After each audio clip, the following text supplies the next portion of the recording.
নমস্কার, আমি রক্তিম। আজকে আমার একটা বইমেলা উপলক্ষে বই রেকমেন্ডেশন ভিডিও এবং এই বই রেকমেন্ডেশন ভিডিওতে আমি মূলত জ্বর ফিকশনকে কভার করছি। রেগুলার সাহিত্য এই ভিডিওতে থাকছে না।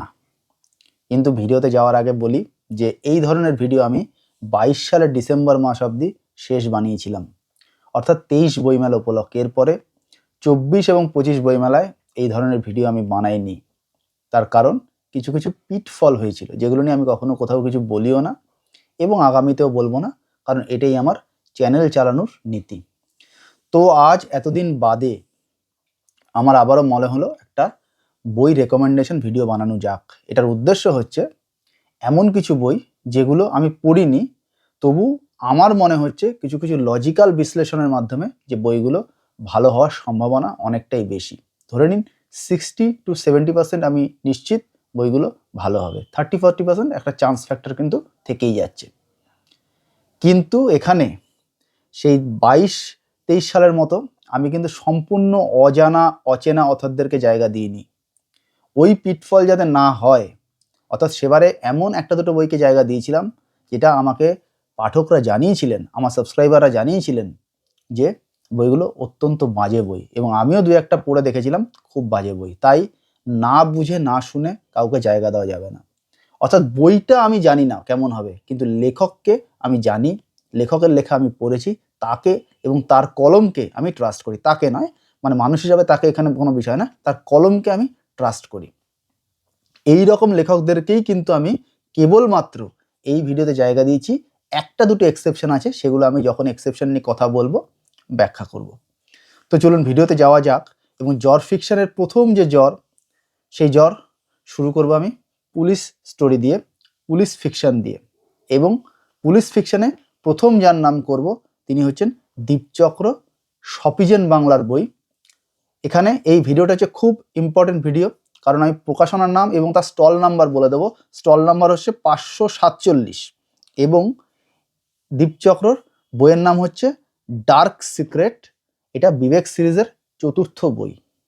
এই বইটা আপনাদের মনের মধ্যে প্রশ্ন থাকতে পারে যে কি করে আমি বুঝলাম যে বইটা ভালো হবে। দেখুন, পাবলিশড অথর হিসাবে, স্কুল কলেজে তিনি কি করেছেন আমি বলতে পারবো না, কিন্তু পাবলিশড অথর হিসাবে আমি দীপচক্রকে থরলি ফলো করেছি এবং ওনার 5টা বই পড়েছি বিভিন্ন সিরিজের। এবং এই ফলো করতে করতে লেখক দীপচক্র সম্বন্ধে পাঠক হিসাবে আমার একটা খুব সিরিয়াস অবজারভেশন রয়েছে। অবজারভেশনটা কি?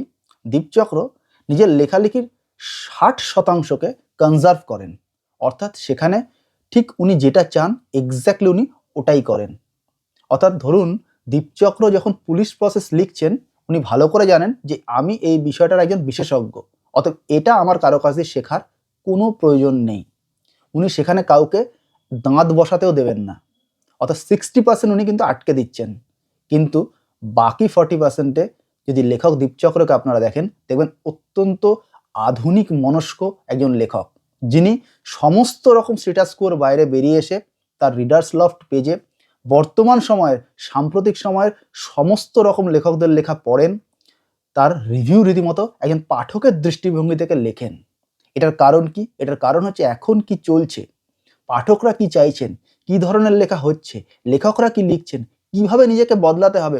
অর্থাৎ নিজের মধ্যে আধুনিকতার ছোঁয়া নিয়ে আসার জন্য ওনাকে কিন্তু জানতে হবে এখন বই পাড়াতে কি চলছে। এটা হচ্ছে ওনার বাকি 40%। তাই লেখক হিসাবে দীপচক্রের অবস্থান হচ্ছে একটা মিশ্র অবস্থান, যে মিশ্র অবস্থানের 60% উনি নিজের কন্ট্রোলে রাখেন, আর বাকি 40% দিয়ে উনি বাইরের জগৎটাকে জেনে নিজেকে ক্রমাগত উন্নত করে চলেছেন। যে জন্য দীপচক্রের লেখার মধ্যে আপনি যদি প্রথম থেকে 5টা বই পড়তে যান, তাহলে দেখতে পাবেন দীপচক্রের লেখার মধ্যে উন্নতির ছাপ, ক্রমাগত উন্নতির ছাপ কিন্তু স্পষ্ট বুঝতে পারবেন। এবার দেখুন, উন্নতির কোনো শেষ নেই, আগামী দিনে উনি আরও উন্নত হবেন, এটাই স্বাভাবিক। এবং ঠিক এইখান থেকে আমিও আমার একটা কথা বলে দিই, পাঠক হিসাবে এই লেখক দীপচক্রের মতনই আমাদের প্রত্যেকের কিন্তু অবস্থান মিশ্র হতে হবে। অর্থাৎ আমার ভিডিও শুনুন, অন্য কোনো ইউটিউবারের ভিডিও শুনুন, অন্য কোনো বইয়ের গ্রুপে কিছু দেখুন, সেখানে বই রেকমেন্ডেশন আসুন, জেনে রাখবেন আপনার যে বইয়ের যে উইশ লিস্ট বইমেলা উপলক্ষে বা কখনোই, তার 50 থেকে 60% কিন্তু আপনার নিজের কন্ট্রোলে থাকবে। যদি আপনি পুরোটা অন্যের কন্ট্রোলে ছেড়ে দেন, তাহলে আপনার নিজের ওপর কোনো কন্ট্রোল থাকবে না, অন্য লোক আপনাকে কন্ট্রোল করবে। আর যদি পুরোটাকে আপনি রিজিট করে দেন, অর্থাৎ 40% আপনি খুলে রাখছেন না নতুন ধ্যান ধারণাকে মানে অ্যাকসেপ্ট করার জন্য, তাহলে কিন্তু আপনি আস্তে আস্তে পিছিয়ে পড়বেন। আপনি বুঝতেও পারবেন না আশপাশ থেকে মানুষজন এগিয়ে যাচ্ছে। এটা কিন্তু হবে। তাই পাঠক হিসাবে আপনার অবস্থান থাক মিশ্র, আমার নিজের অবস্থান মিশ্র, এবং আমার এই ভিডিও আপনার ওই বাকি 40% জায়গা পাক। প্রথম 60% জায়গা পাওয়ার দরকার নেই, সেটা আপনার ডিসিশন, আপনি নেবেন। এইটা বলে দেওয়াটা খুব দরকার ছিল, কারণ এই অবস্থানটা স্পষ্ট হওয়া দরকার। মিক্সড অবস্থানে থাকুন। চলে যাব পুলিশ স্টোরির পরের লেখার দিকে। এই লেখাটা প্রকাশক বদল হয়ে এখন দ্বীপ প্রকাশনার কাছে এসছে। দ্বীপ প্রকাশনার স্টল হচ্ছে 534। এটি হচ্ছে লেখিকা অমৃতা কোনারের লেখা একটি তদন্তের নেপথ্যে। লেখাটা আমি পড়িনি, অমৃতা কোনারেরও লেখা আমি পড়িনি, কিন্তু সহ বুক টিউবারদের থেকে ভালো ফিডব্যাক পেয়েছি। অমৃতা কোনার লিখতে পারেন, এবং আমি লেখিকা অমৃতা কোনারের ফেসবুকটাকে ভালো করে ফলো করলাম, কারণ লেখকদের তো সোশ্যাল মিডিয়া থেকে অনেকটা কিছু বোঝা যায়। যেমন দীপচক্র সম্বন্ধে আমি মিশ্র অবস্থানটা বুঝলাম কি করে, তার সোশ্যাল মিডিয়া দেখে। ঠিক সেরকমই অমৃতা কোনারের সোশ্যাল মিডিয়া দেখে আমি যেটা বুঝতে পারলাম, ওনার আচরণ হচ্ছে, যেহেতু আমি ক্রিকেট ভালোবাসা মানুষ, আমাদের world champion captain Mahendra Singh ধোনির মতো, অর্থাৎ নিজের কাজ ছাড়া আর কোনো কিছু নিয়ে উনি মাথা ঘামান না। সোশ্যাল মিডিয়া দেখলেই বোঝা যাবে। ধোনি যেরকম কখনো স্লেজিং করে না, এই জন্যই না মিডিয়া তাকে বলে যে ক্যাপ্টেন কুল। তো অমৃতা কোনার এক্স্যাক্টলি ওরকম, নিজের কাজে ফোকাস, এবং সহ বুক টিউবার থেকে ভালো প্রশংসা পেয়েছি, শুনেছি।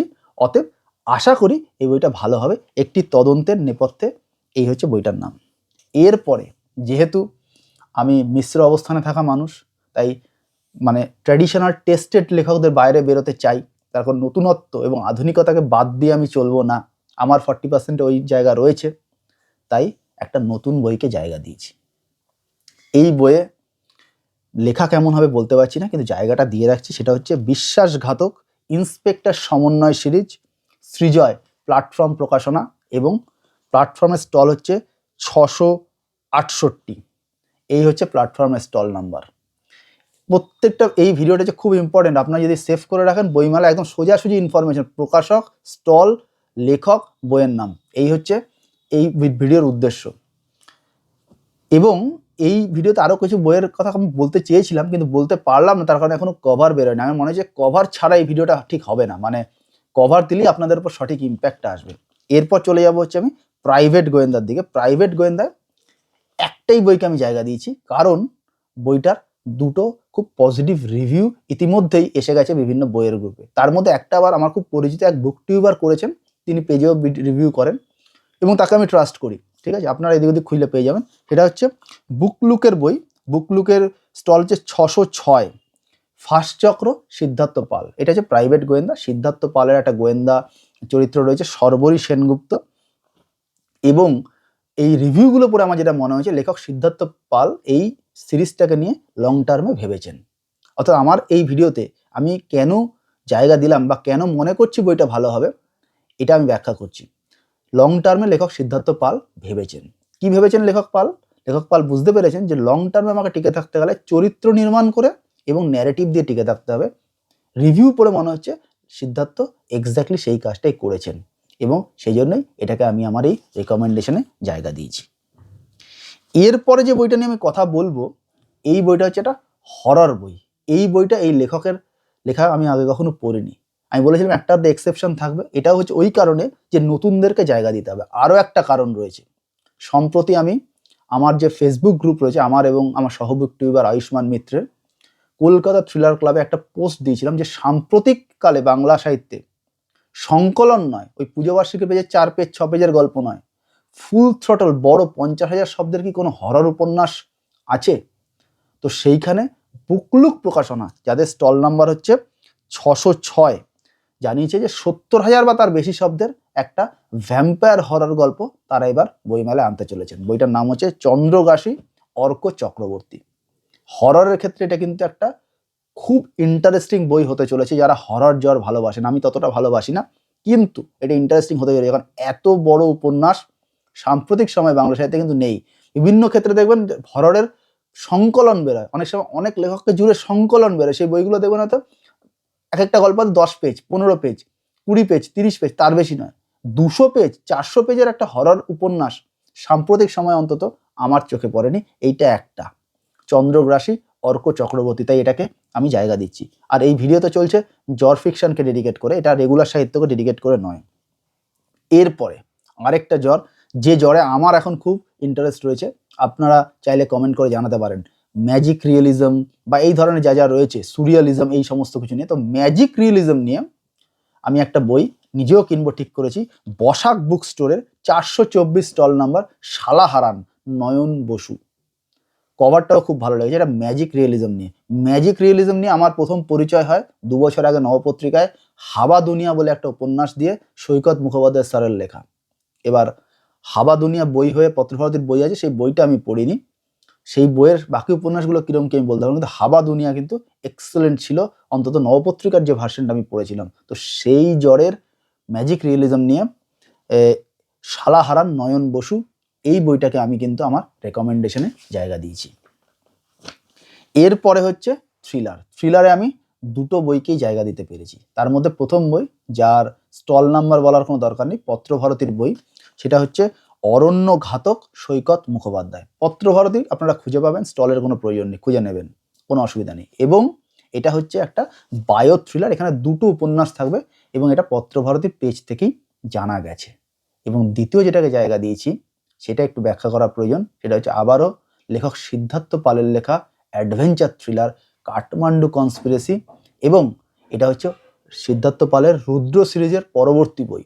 এবং এটাকে এখানে জায়গা দেওয়ার মূল কারণ, আমি বিশ্বাস করি বইটা ভালো হবে, কারণ এই প্রথম বই কিন্তু যথেষ্ট ভালো ছিল। এবং বইপাড়ার একজন নামকরা রিভিউয়ার এই বইটাকে, আমি কোনো স্ক্রিনশট বসাবো না কারণ আমি স্ক্রিনশট কালচার বিরোধী, তাই স্ক্রিনশট বসাচ্ছি না, আপনারা দেখে নেবেন, নামও করছি না। গুডরিডসে 5-এ 5 রেটিং দিয়েছে এই রুদ্র সিরিজের প্রথম বইকে। সুতরাং লেখক সিদ্ধার্থ পালের বইকে বা লেখাকে অবিশ্বাস করার পাঠক হিসেবে আমি রক্তিম সরকার কোনো কারণ অন্তত খুঁজে পাচ্ছি না। কারণ লেজিটিমেট কারণ ছাড়া কাউকে ঢোকানো বা কাউকে বাদ দেওয়ার কোনো কারণ আমি কখনো দেখতে পাচ্ছি না। সবসময় খেয়াল রাখবেন, আমি যখন এইটা ব্যাখ্যা করছি এই লিস্টটাকে, আমি কিন্তু ব্যাকিং রিজন দিচ্ছি যে কেন আমি একে এই লিস্টে জায়গা দিয়েছি, যেটা আমার কিন্তু 22-23 সালে ভুল ছিল, যেখান থেকে পিটফল হয়েছিল, আন্তাবরি বইয়ের নাম ঠকিয়ে দেওয়া, সেটা কিন্তু আমি করছি না। অনেক বেশি হোমওয়ার্ক করে এই 26 সালে বসে আমি কিন্তু এই ভিডিওটা বানাচ্ছি। শেষ হচ্ছে সাইফাই। এবং সাইফাই বলার আগে বলি, প্রকাশনা হিসাবে শপিজন বাংলার যে উত্তরণ আমি দেখেছি গত কয়েক বছর ধরে, এবং এই শপিজন বাংলাকে আমাকে চেনানোর জন্য আমি আরও একবার ধন্যবাদ দেবো লেখক দীপচক্রকে। দীপচক্রর হাত ধরেই আমি শপিজন বাংলা এই প্রকাশনাকে চিনেছি। এদের যে উত্তরণ এবং বর্তমান সাহিত্যের বর্তমান সময়ের বাংলা সাহিত্যের প্রায় সমস্ত বড় নামকে দিয়ে নিজেদের কাছে বই নিয়ে আসা, এটা কিন্তু বিরাট কৃতিত্বের দাবি করে এবং এটা প্রমাণ করে ওরা কতটা ডেডিকেটেড এবং কতটা পরিশ্রমী। তো সেরকমই একটা গল্প সংকলন শপিজন বাংলা এবার এনেছে। ওদের স্টল নাম্বার আবারও বলে দিচ্ছি, যেটা দীপচক্রের সময় বলেছিলাম, 547। অভিজ্ঞান রায়চৌধুরী, এই পৃথিবীর 100 বছর পরে। এটা অভিজ্ঞান রায়চৌধুরীরই যে জ্বর, এবং যে জ্বরের ওনাকে আমি বলি কার্যত এই মুহূর্তে বাংলা সাহিত্যের মানে কি বলা যেতে পারে, মানে আনডাউটেড লিডার যাকে বলা যেতে পারে। আমি এক্সাক্ট বাংলা টার্মটা বলতে গিয়ে একটু আটকে গেল। তো অভিজ্ঞান রায়চৌধুরীর এই গল্প সংকলন এই পৃথিবীর 100 বছর পরে, এই বইটা ভালো হবে বলেই আমার আশা করা। তার কারণ অভিজ্ঞান রায়চৌধুরীর মৌলিক সাইফাইয়ে এই মুহূর্তে বাংলা সাহিত্যের শেষ কথা, এবং তারপরেই যার নাম রয়েছে সে হচ্ছে সিদ্ধার্থ পাল। সুতরাং অভিজ্ঞান রায়চৌধুরীকে বিশ্বাস না করার আমি অন্তত কোনো কারণ দেখছি না। শপিজন বাংলাকে প্রকাশনা হিসাবেও অবিশ্বাস করার আমি অন্তত কোনো কারণ দেখছি না। তো মোটামুটি এই হচ্ছে আমার বই রেকমেন্ডেশন ভিডিও জ্বর ফিকশন নিয়ে। আমার এই ভিডিও ভালো লাগলে অবশ্যই একটা থামস আপ, চ্যানেল ভালো লাগলে সাবস্ক্রাইব। দেখা হবে পরের ভিডিওতে, ততদিন ভালো থাকবেন, টাটা।